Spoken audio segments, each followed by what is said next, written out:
That's right. Well, I've done 212 podcasts. Yeah, he's a podmeister. I don't do them anymore, but they're still available. If you go to faspina.com, they're all listed, all 210 of them. All you have to do is click them, and they'll be there. F.A. Spina, yeah. See if they do. It's called The Bible You Thought You Knew.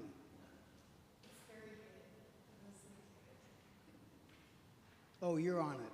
Okay. Good. Oh, good. Good. Okay. Good. All right.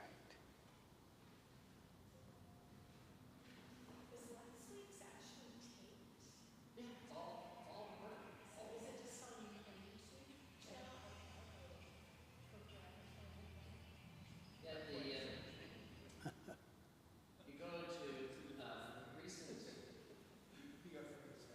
what are the third category is when you go to our YouTube channel home. Did you find it?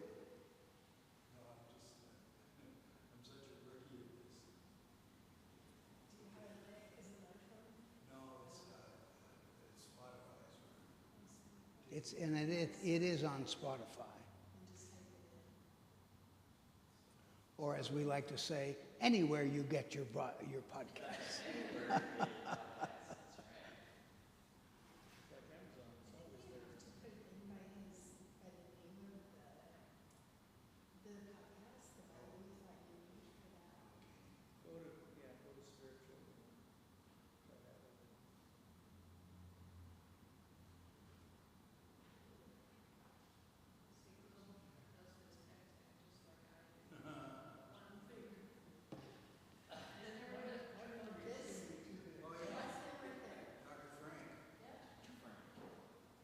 All right, we're at 1 minute. There we go. Boom.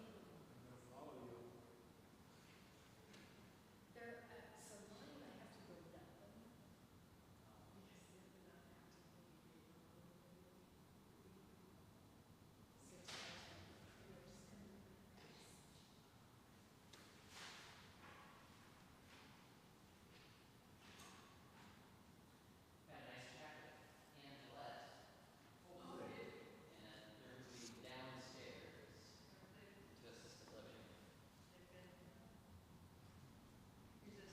They have it.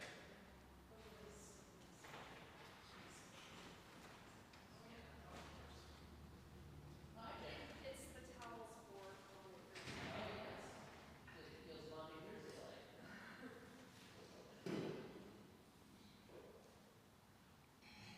All right, here we go.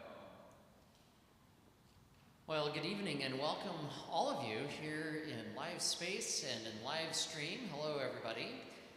We are here for our third installment of Encounters with God with Dr. Frank Spina.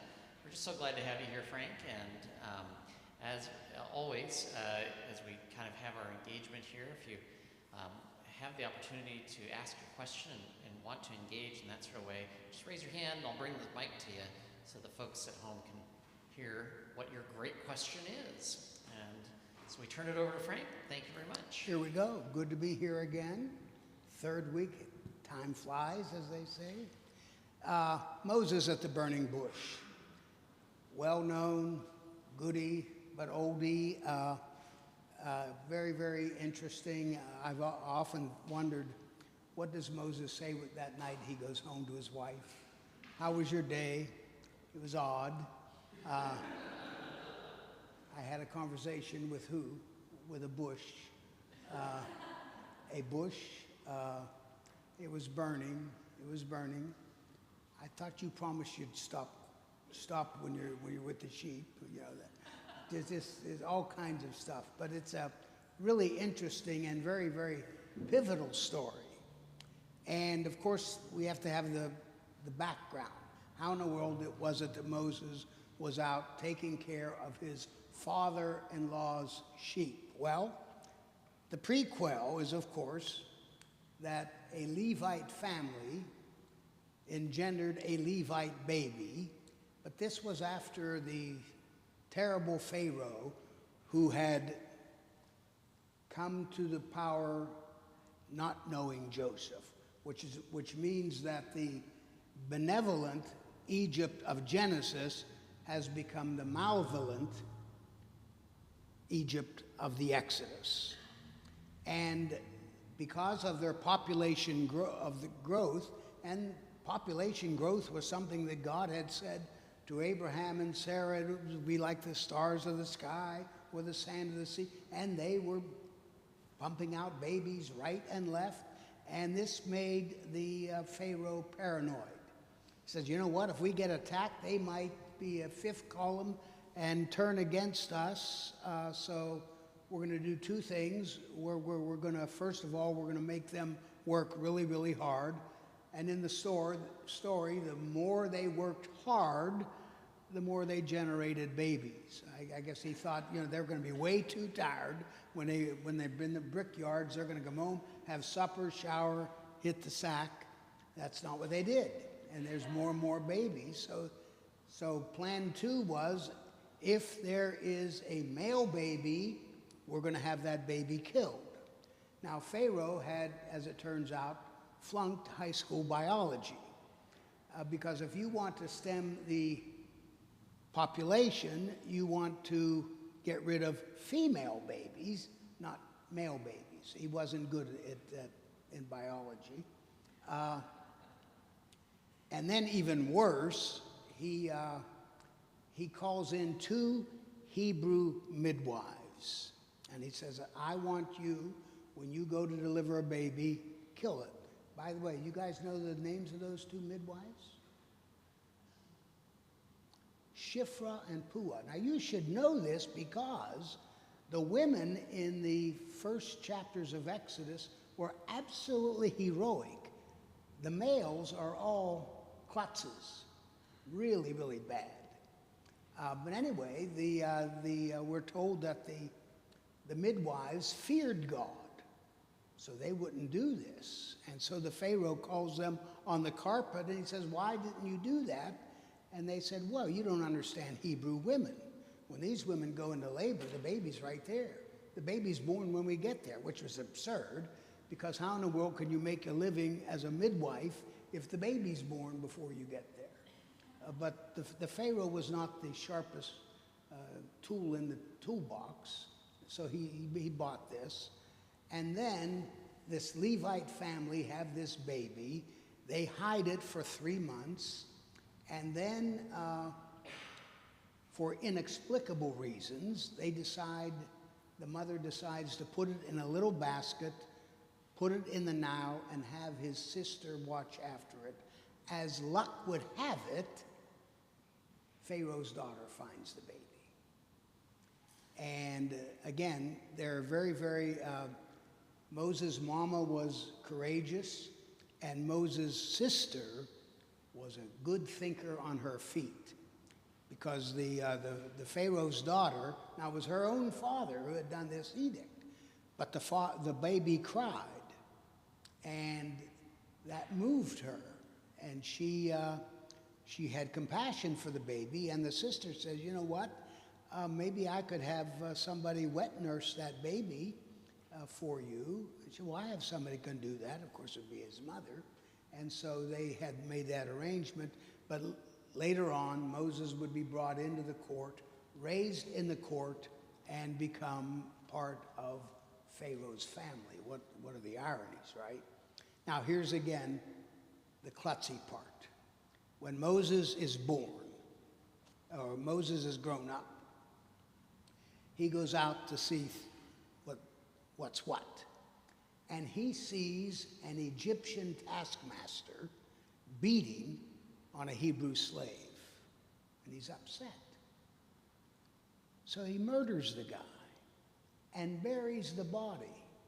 He doesn't bury it very well, because the very next day it is discovered. There's buried it in the sand, there's a foot sticking up, a hand sticking up. And the very, very next day, he runs into 2 Hebrews, and they're quarreling with each other. And Moses tries to intervene. And they turn on him and say, "Who made you ruler and judge over us? Are you going to kill us like you killed the Egyptian?" And Moses, in his brilliance, said, "I think they know." You couldn't get anything by him. And so now he's marked and he has to get out of town. And on the way out of town, he comes to a well. In the Bible, in the well, you're going to meet somebody. We now have apps, but there they did wells. Okay. So he meets this woman, and she's with others, and they're being bullied by some other shepherds, and Moses intervenes. He helps them out. She brings him her dad, said, "Look what I found at the well. Can we keep him?" Next thing you know, he marries Zipporah. She will also later on be a hero when God tries to kill Moses. And she circumcises her son, touches his feet, which is a euphemism. It wasn't the feet. I won't go, I'll let you use your imagination. But this saves Moses' life. So, Shiphrah, Puah, Pharaoh's daughter, Moses' mama, Moses' sister, and his wife were all completely heroic, wily, crafty, knew how to think on their feet.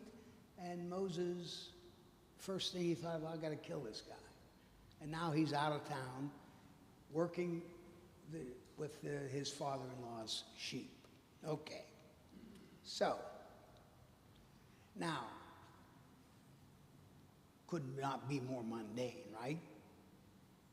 He sees a bush, and it's on fire. But he's amazed because it does not burn up.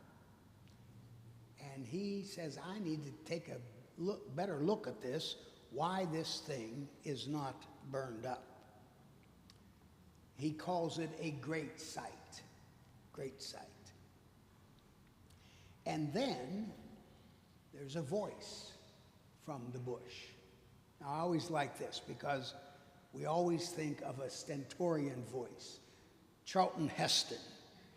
What if it sounded like Woody Allen? Why do we think it has to be a big baritone voice?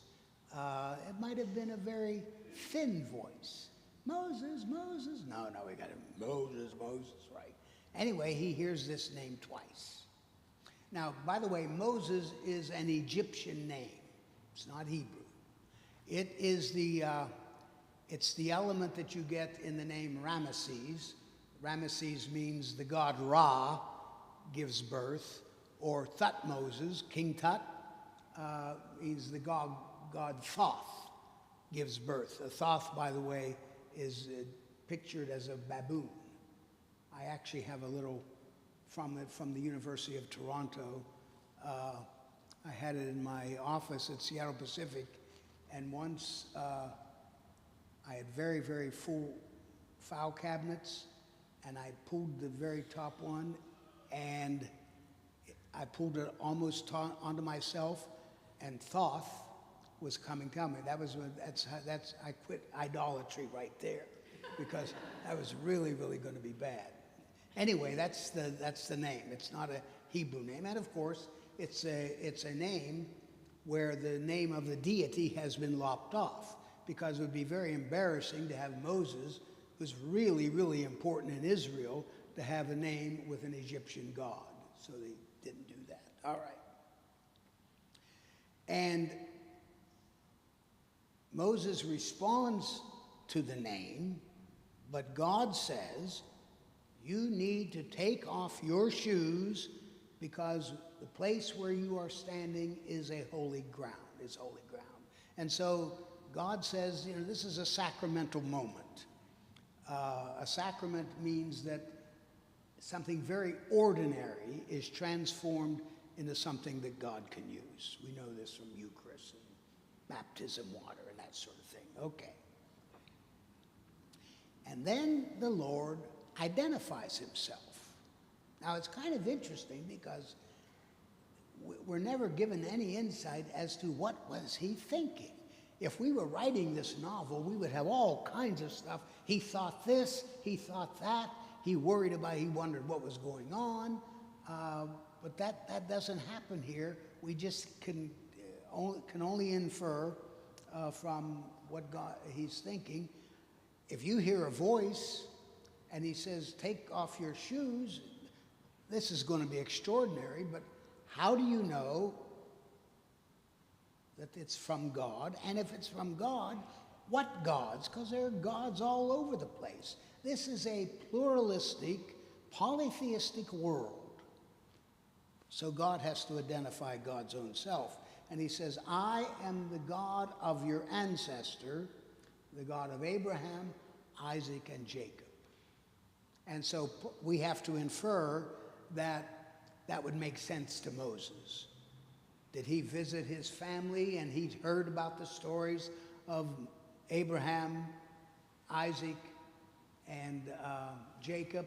Did he know about Sarah and Rebekah and Leah and Rachel? Did he have all those? So all we can do is guess. But somehow, when God identifies himself as the God of Abraham, Isaac, and Jacob, it rings a bell, so to speak. And Moses now is aware that he is in the presence of God, and he is afraid to look at God. Now, we all saw this in the Jacob story, where he says, wow, I've seen God face to face, panim b'panim, and I'm still alive. There is this strong sense that if you see God, that's dangerous. You might not actually survive. And so he's afraid. He's looking at the bush. He's heard the voice. What does he see? A bush that does not get extinguished. And then the Lord explains the reason for the appearance. Why am I in the bush? Why am I talking to you? Why am I telling you to take off your shoes? He says, I have seen the affliction and the oppression of my people. I have heard their cry. Now the cry is lovely. The Hebrew word for crying is za'ak. Za'ak. It actually sounds like a cry. And when Israel was groaning under their oppression, they za'aked. They didn't pray. They didn't ask for God. They just cried out, za'ak. And the second letter of that word is called an ayin. It's very, very difficult to pronounce it. It's actually, if you really, really work at it, it's the sound you make just before you vomit. It's called a glottal stop. It's a hard glottal stop. Now, we have glottal stops in English, but they are slight glottal stops, and we do not indicate them orthographically. If you are in New England, you might ask for a bottle of soda. And when you say bottle, that's a slight. It's, if you take your index finger and put it under your Eve's apple or your Adam's apple, and you say bottle, you'll feel it. Now, if you did that about 2 inches below, that's an ayin. It's so hard to make that in modern Hebrew, they don't even distinguish between the slight glottal stop, which is an aleph, or the strong one, ayin. But in the ancient world, they did. So God says, I heard. How could you not hear when they're za'aking? They're 2 inches below their Adam's and Eve's apples. Okay. And he says, I know this, and I am going to come, and I'm going to rescue them, because these are my people. Now this, psychologically, you think, what would Moses have thought? So what, yeah. I'm with my father-in-law's sheep, and this God is telling me stuff that is really strange and odd. And the Lord says, You are going to be the one that's going to go to Pharaoh, and I'm going to use you to get my people out of bondage. To which Moses responds by saying, who am I? Now, God has identified himself. But when he says, who am I, this means, I think you've made a wrong choice. I think you need, no offense, with all due respect, I really like the voice, I like the burning bush thing, but I think you got the wrong candidate. Who am I that I should do this? And God says, I will be with you. Now, this is a word that we've had all through Genesis, and it's in a place where you and I would never think that in those circumstances you would say that God is with me. It's famous in Joseph. Joseph's in the pit. God's with him. Joseph is sold into slavery. God's with him. Joseph is brought up on trumped-up charges, thrown into jail. God is with him. These are not stories where you say, boy, let me tell you what happened. That God was with me. I was just in a pit, just sold into slavery. Now I'm in jail. So God just says, I'll be with you. No more explanation than that. That'll be fine.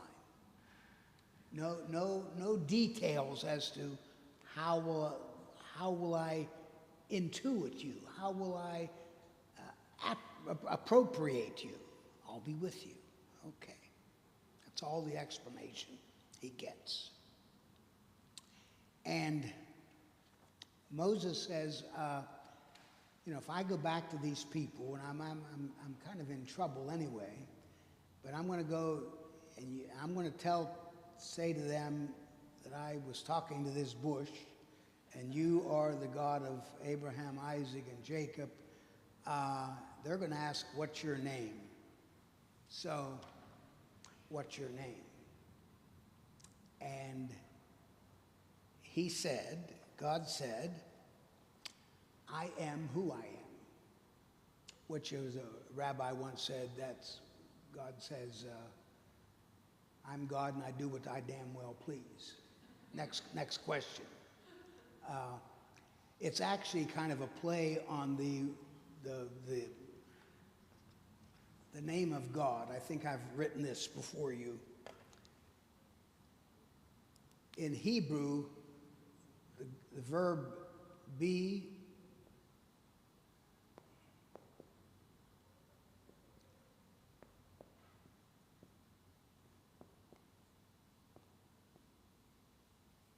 Haya, and when God says, I am who I am, that would be Ayeh Asher Ayeh. And then he says, go tell them I am sent you. There's a wonderful plays here in this. You poor guy. This is a little bit like Who's on First. It's, what's his name? I am. You are what? I am. You just said that. I mean, it's almost hilarious. I am who I am. So just tell him I am sent you. And probably the name of God might have been something like Haya El or Yeh, the God who creates, or the God is the God who creates being. It might be a causative form. We don't know. But anyway, there's all of this punning going on the name. And again, when you think of Moses, this seems to be the first time he's ever had an encounter with God. This is all brand new. And this is so stunningly unique. Who in the world is going to believe I was talking to a bush, heard this voice, I got to put my sandals back on, and I got to say, I am, talk to me? And you have to hope that the people you're going to talking to are going to understand this. Okay. So,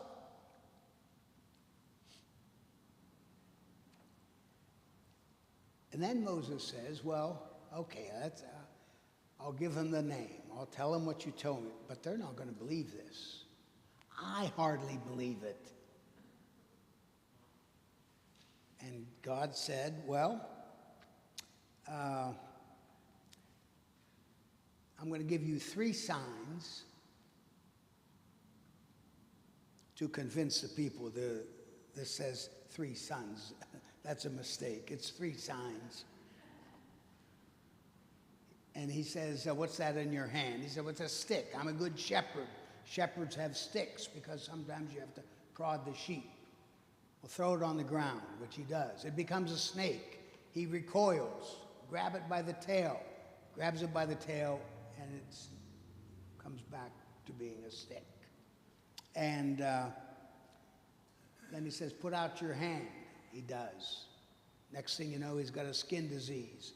Pull back your hand. The skin disease is gone. And now those 2 things don't work, and I really think that they should. Take a little water from the Nile, throw it on the ground, it'll become blood, and if those 3 things don't do it, no problem. Now these are all wonderful sort of magic tricks, right? But Moses is not convinced. He's not convinced. He says, I'm not a man of words, which is a way of saying I'm not good at public speaking. I'm not eloquent. I'm not a speechifier. I'm not an orator. And God says, who do you think made the mouth and the tongue? Who gave people ears? These are easy questions. I'm God, right? Oh, God. Good. You got that right. And he says, again, I'll be with you. He says,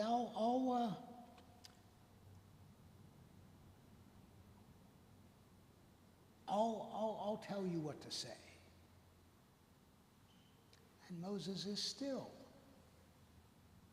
not convinced. He says, send somebody else.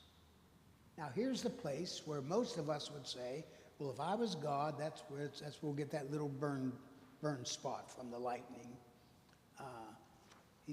God has met every objection that Moses has had, and he finally says, you need to send somebody else. And God says, well, you got a brother, right? Yeah, I got Aaron. Well, he's actually on the way, and I'm going to, I'll let him go with you, and you will be to him like God, and he will be like a prophet. So I'm going to tell him what to say, and he'll say it. So I'll tell you what you should tell him to say. Now, what's interesting is that it goes on. Moses does an awful lot of talking for a guy that said, I didn't talk. And we even have that statement in The Fiddler on the Roof, where Tevye says for a guy that was slow of tongue, he talked a lot. And he did, of course. So he does say, I'll send Aaron with you. And then he says, and don't forget that stick, that shepherd stick, that little thing that you use for this very, very everyday activity. Now, later on, we're going to find that stick is going to be enormous at the famous miracle at Yam Suf, the Sea of Reeds.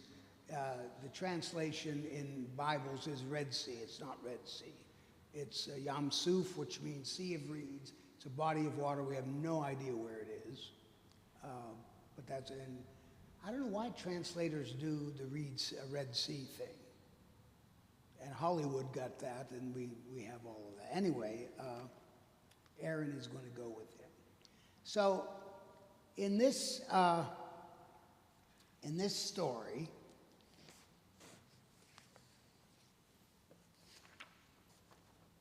we have to unpack what is going on. Before I go to that, any questions so far? I don't want to do all the talking. Okay, go ahead. Seems kind of irrelevant, but I'm thinking about Aaron and Miriam, his family things, and family is so important in the Bible. We don't, how did they survive?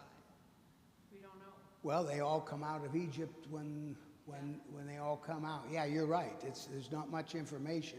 And Aaron will play a very, very bad role in the wilderness because he was famous in the golden calf incident. Yeah. I heard some echoes of the call of the prophet. Moses, he goes, "Here I am," like a little echo of Yes, Isaiah yes. there. Of course, when Isaiah does it, he says, "Here am I, send me." Right. Moses says, "Here am I, send him." Yeah. I know, it's kind of like a shotgun marriage. Yeah, Between yeah. Moses and... Now, I guess in Moses' defense, this is his first encounter with God. You know, it's not like with Isaiah, that prophetic call was a classic call, but all of the prophets, when Jeremiah says, Jeremiah does a Moses. He says, I'm too young for this. And who wants to, he wants to do doom and gloom, and nobody likes doom and gloom. The prophets didn't get invited to parties, It was not nice stuff. But yeah, "Here am I" is a classic, but then "Here am I," but who am I? Yeah, well, why are you choosing me? Saul famously, when Samuel was going to anoint him king, he says, "No, my family's not important enough. I'm not all that significant. All I'm trying to do is find my father's asses, and you want me to end up being king? That's a big transition." Yeah, and so yeah, it is. You're right, though. It's got the echoes of the prophetic call. Yeah. Another thing about Moses, well, Egyptian name, and uncircumcised, and out in the desert, all the murmuring. It's like his papers aren't exactly right. Oh yeah. It sounds like he's been sort of drafted into this. Although toward the end, Moses will become the epitome of the prophet. Absolutely. He's the prophet that talks to God face to face. There's never going to be a prophet like him.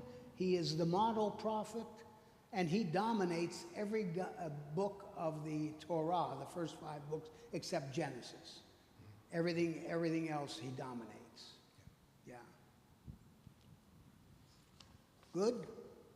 Okay. So here's sort of a series of things we need to think about this. First of all, Moses could not have been doing a more quotidian task. This was everyday stuff. He's taking care of the sheep. He's making sure that they have water, making sure the herd's together. There's no spiritual quest aspect of this. He's doing a day's work for his father-in-law. When you're working with your father-in-law, that's not bragging stuff. That's, what are you doing? Well, I'm working for my father-in-law, but I'm looking for something much better now. This is just to hold me together for a while. It could not have been more mundane, more everyday. There's no quest here. This is no mountaintop experience. This is something that could not have been more ho-hum. And that's the point. We think that we only encounter God on the mountaintop, or in the high point of the service, or when we are moved by the music, or we hear a really great sermon, or we have all of these very powerful experiences, and those are all wonderful. But maybe we need to be a little bit more attuned to encountering God in the everyday, when it's ordinary, where nothing special is happening. And it even makes us ask, have I had an experience like that I missed because I was thinking about the mountaintop or the out of the ordinary, the extraordinary thing? You could not have been more ordinary when Moses had this experience. Once again, notice the direction. God comes to the person does not go to God. That's the direction of the whole Bible story. God comes to us. God calls Abraham. God shows up and says, Sarah will be giving birth in the spring.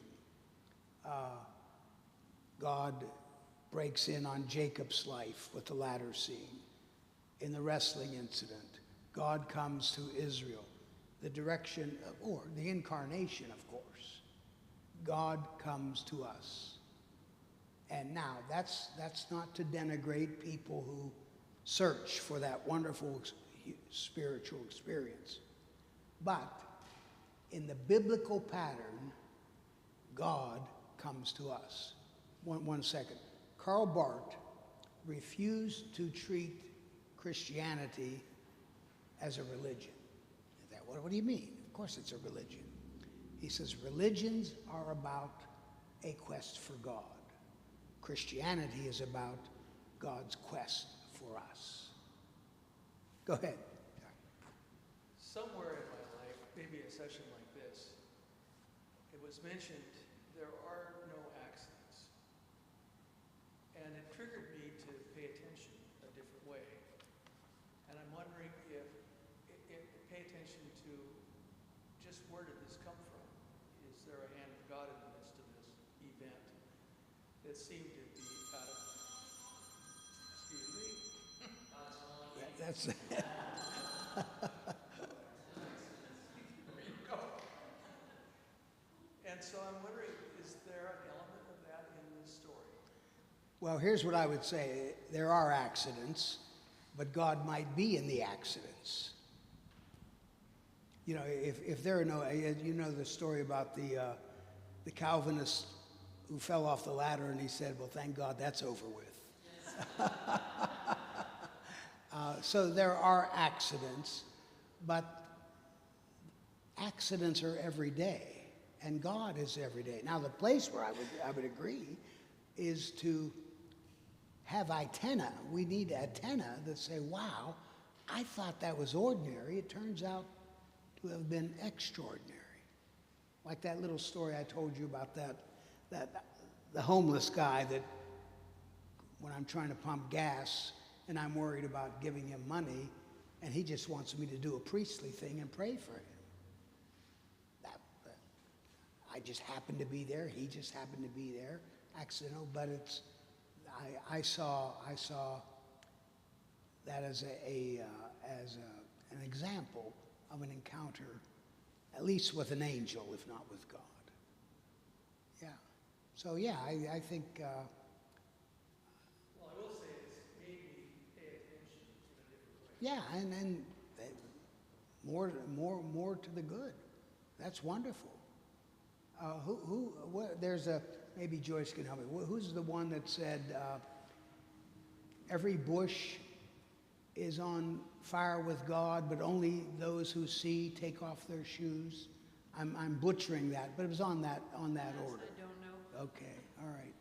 But yeah, there are a lot of bushes out there, strange things. But if you don't notice them, you just say, wow, look at that bush. But if you go encounter the bush, or, you know, Moses, I'm going to take a look at this great sight. Give him some credit there. He doesn't just say, well, this is really odd. Can't wait to tell Zipporah what happened. And the next thing you know, he hears God's voice. Go ahead. About the shoes taking off, I was thinking about this, the notion of how important shoes are in Near Eastern now, like the guy who threw a shoe at W. Yeah, Or is yeah. that Bush? Yes, Yeah. yeah, another bush, yeah. Yeah. Is there any connection? Well, sure, because in the ancient world, terrain was hard. I mean, it wasn't nice. We might get bare feet in nice grass, but in our culture, of course, we have shoes, but shoes are a big deal. And then, of course, you're washing feet. So feet are sort of a religious item, and yeah, taking off shoes indicates that something very, very special is going on. Yeah. Yes, yes, exactly, exactly. Now, this event is sacramentalized. You are on holy ground. Now, what makes it holy? Well, it's holy because God showed up. It's holy because God encountered a man. It was holy because God had to plan to do something for God's people. So there were several elements here that made this sacramental, holy. Now, interesting is, from another perspective, this was ordinary turf.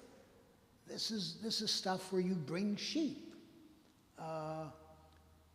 Sheep, you don't think of sheep as very holy, although the sheep and the shepherd are really, really big biblical metaphors. The Lord is my shepherd. Jesus is the good shepherd. That sort of thing. Go ahead. We have a text that came in from Jessica Thompson. She says, the quote, "Earth's crammed with heaven, and every common bush afire with God, but only he who sees takes off his shoes. Bless. The rest sit round and pluck blackberries." Elizabeth Barrett Browning. There we go. Yeah. Thank you, Jessica. I'm sorry that I butchered that, but thank you. That was wonderful. Wonderful. Go ahead. You know, something that doesn't happen here is the spot is not sacralized with a monument or a house or a temple or anything like that, like Jacob did. Exactly. Although it's interesting, we're never told that Moses puts back his shoes on. Yeah, and those are little details that sometimes we don't pay attention, but he doesn't do it. There's another place where something like that happens that no one notices. In the woman at the well story, when she goes back to the village, do you remember what happens? No, because we don't notice it. She leaves her jug. And people say, well, that's just forgetful. No, that's because she now believes that she has that water that if you drink it, you'll never thirst again. She doesn't need the jug anymore. So Moses not putting his shoes back on might be sort of at a symbolic level that he knows that this is sacred. Okay. Now, Moses' response is counterintuitive. He is reluctant.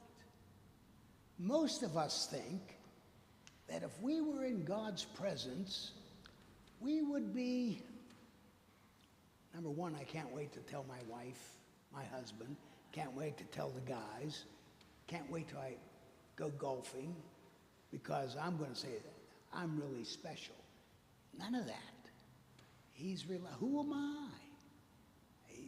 There's not 1 ounce here of bravado or that I'm special. He's nervous. He's apprehensive. He's thrown. And so sometimes we think that if we were in God's presence, we would really shine. And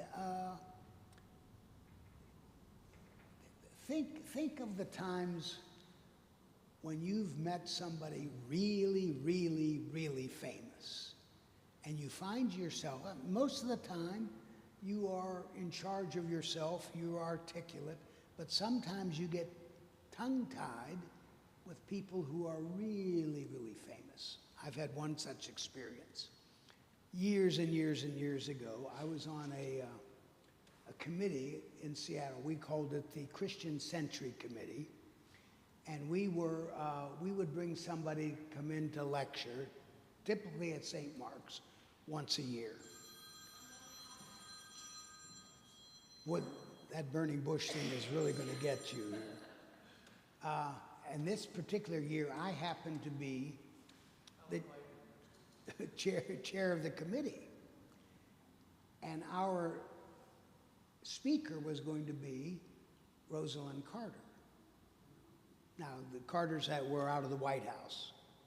And somebody said in the committee, when we found out that she would come, they said, Frank, you're going to have to pick her up at the airport.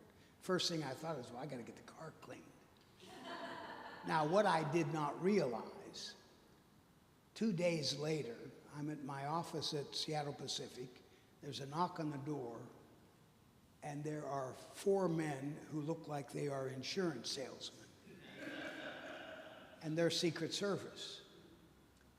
And they say, number one, you're not going to pick up anybody. We're going to pick you up because the Secret Service that are traveling with her are going to pass her. And this was interesting because we had, they were all packing. And when we go to the airport, they know how to get in with their guns and all everything. And then I did not realize that when Secret Service only protect, they don't carry anything. So Mrs. Carter comes off the plane with 2 garment bags. Guess who's carrying the garment bags? And also, in this sort of limousine, there is one place that she sits. And I said, well, where do I go? And it was sort of like, Mac, we're not protecting you. If something happens, you're on your own, sort of thing.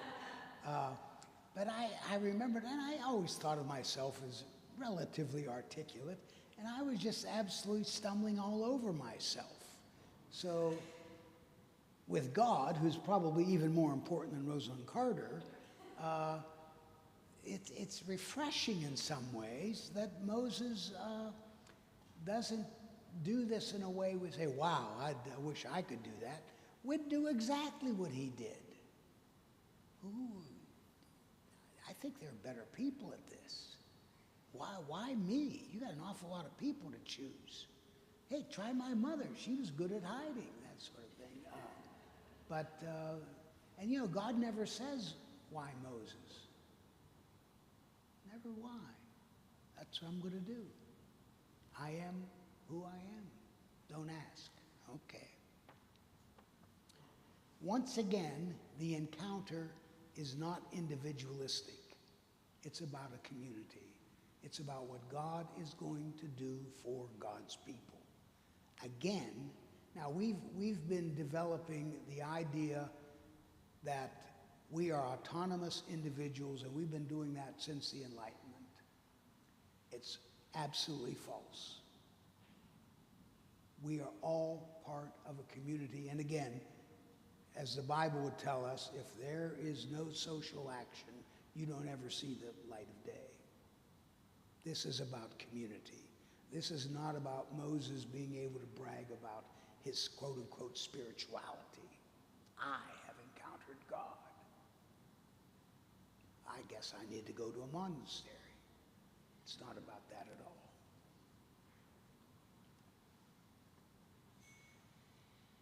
The encounter relates to what God has in mind for the elect community. Moses, as the vessel, is sort of an afterthought. God could have used someone else. Here's Aaron. All right, we'll throw Aaron into this just because you're being such a knucklehead. But I could do it. And in the Bible, that is an absolute motif. Why Abraham? He wasn't a terrifically good guy. The very first thing that he does when God calls him, says, I want you to leave your kin, I want you to leave your homeland and go to where, he went, and then what does it say? And Lot went with him. All three stories about Lot were negative. So the very first thing he does is obedient and disobedient. Gosh, never heard about that before. All of these biblical, Jacob could not have been less brotherly. Joseph, who was a brat, and then his brothers sell him into slavery. The disciples, oh, for pity's sakes, they fall asleep. They don't get the parables. They deny all kinds of stuff. These are not only ordinary people, some of them have to do a little bit to get more ordinary. They're not great. So there's nothing there about this, that you have to be a certain kind of a vessel. Also, this encounter involves risk rather than protection. This is not about I'll be with you and no worries. I'm going to send you on a mission that is going to be dangerous as hell. This is going to be scary stuff because Egypt has power. And in the plague stories, the Egyptian magicians are able to duplicate the first two or three. Now, there's some wonderful irony there. You can almost see the Pharaoh say, oh, good, great, guys, that's what we need was more frogs. And then eventually, because these are God's taking on the gods of Egypt, all represented by this excesses of nature. But this is risk. The call of God is not just simply, hey, you're going to really have a great life. This might be really, really dangerous.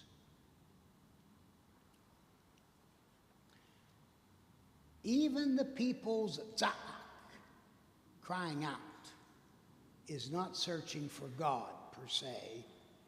It is prompted by oppression and anguish. It hurts. I don't like being hurt. But it's not a search for God. They never pray. They just cry out. The divine plan is broader than relieving pain. Now, Christians should know that. We're heading up here to Good Friday. And one of the things that Christianity has is transformed some horrendous, dreadful, painful execution. And God transformed it into redemption. We dare not go to Easter Sunday and bypass Good Friday, because that cheapens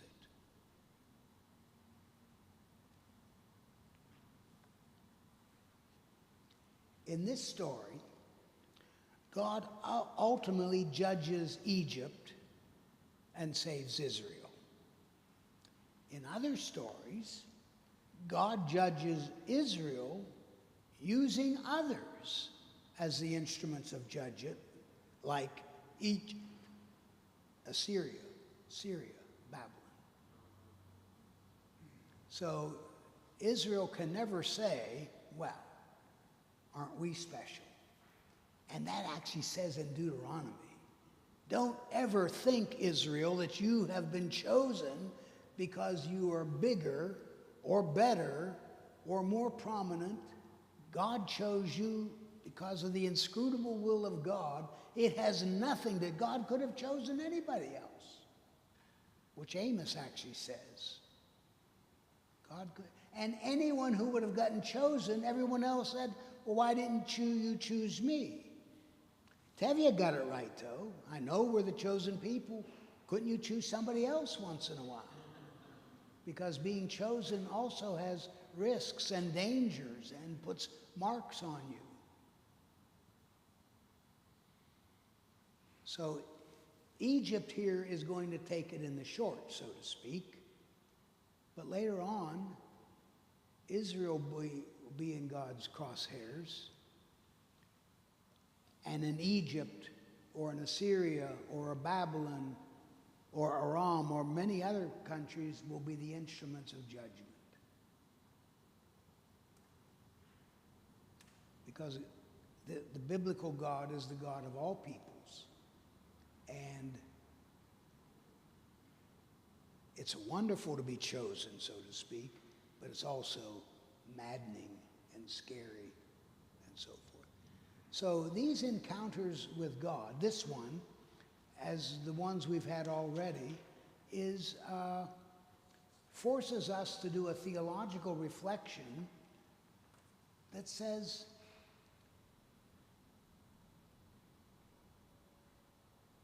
we have thought of encounters with God in an unnuanced way.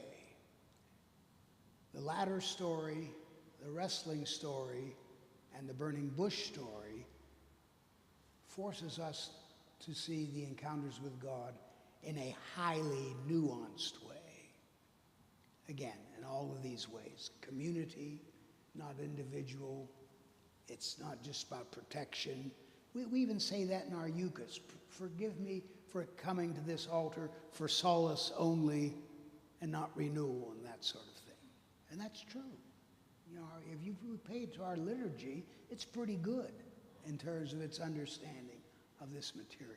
This could not be more nuanced. So Moses is not heroic here, but he is Moses.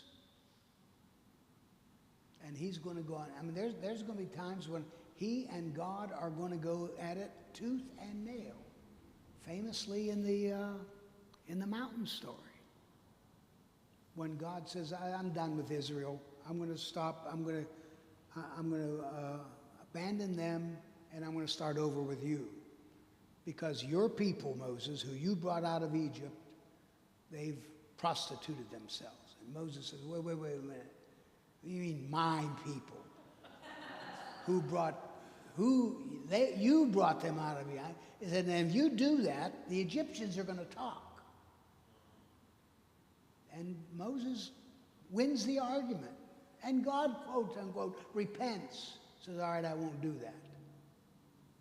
And there's all this stuff. And Moses says, "I'm not going if you don't go." God says, "Well, I'll send my angel." Moses said, "No, not enough. You got to come." "Okay, I'll do it." And that's wonderful. And it so violates our sense of God that we don't realize what the story says. Yeah, exactly. Yeah. And here's the thing. Christians have this very, very negative view of the Old Testament. The Old Testament is wonderful with people engaging God. You never get that in the Christian tradition. We're scared to death. That's one of the things I love about Fiddler on the Roof. I mean, Tevye's theology is really wonderfully amusing, but he's engaging God. Yeah, you were busy today. You had to make my horse lame. That's the best you could do, you know. And we don't have that in the Christian tradition because we have not imbibed, and I use the word advisedly, the Old Testament, which has these wonderful engagements with encounters with God. I would have students come and say, "I'm mad at God." And that's fine. God can take it. There are good reasons to be mad with God. Or if not, they're good reasons, God will listen. God will listen. And God will believe in you if you don't believe in God. Okay, questions, responses. Oh, good. I stayed under an hour.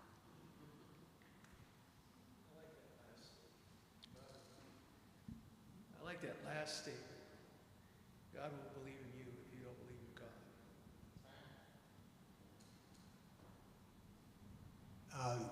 It was a couple months ago, but we actually had that same reading about your people, my people. Yeah, yeah, yeah. And I was the lector. Oh, so wonderful, wonderful. Not fresh in my mind, but Well, it's such a wonderful story. oh, it is. It's Yeah. like blaming you. No, Yeah, I didn't do this. yeah. Moses is a flawed character for sure. Oh, yes. Yeah. Oh, yes. And I'm thinking of the scene when they come down from the mountain and there's a golden calf and they grind it and make them eat it. Yeah. I mean, this. Yeah, it's What a nasty guy. stuff. What a Yeah, guy. yeah.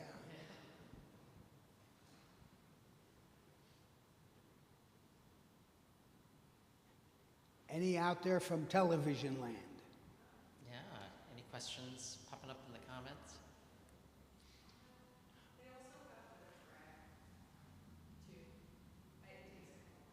Oh, there's a little bit of a lag. Yeah. But I still think that. Yeah. Well, one of you last week asked me about books that I've written, and he asked me to bring them back. To one of these, this is The Faith of the Outsider. It's about outsiders who become part of God's people, and they sometimes outshine God's people. And this one is called Multiplying Divisions. And in this, I deal with Israel's fractious nature. And in my last chapter, I view Israel as a figure for the Christian church, because the Christian church is divided, hopelessly divided, and it's even multiplying divisions as we speak. The St. Andrew's discount is you can have both of them for $30. Okay. For both. Yeah. Okay. Just to let you know. What's that? Okay. Okay. That's it? No other questions? We're good to go then. Okay. Thank you very much. Thank you.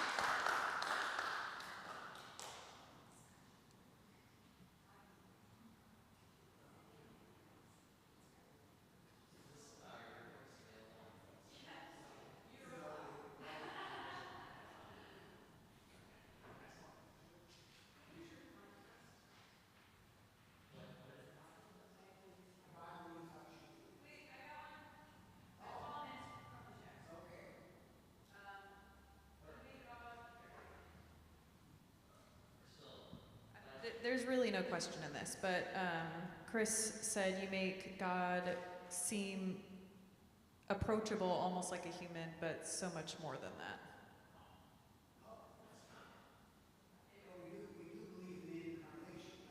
We do believe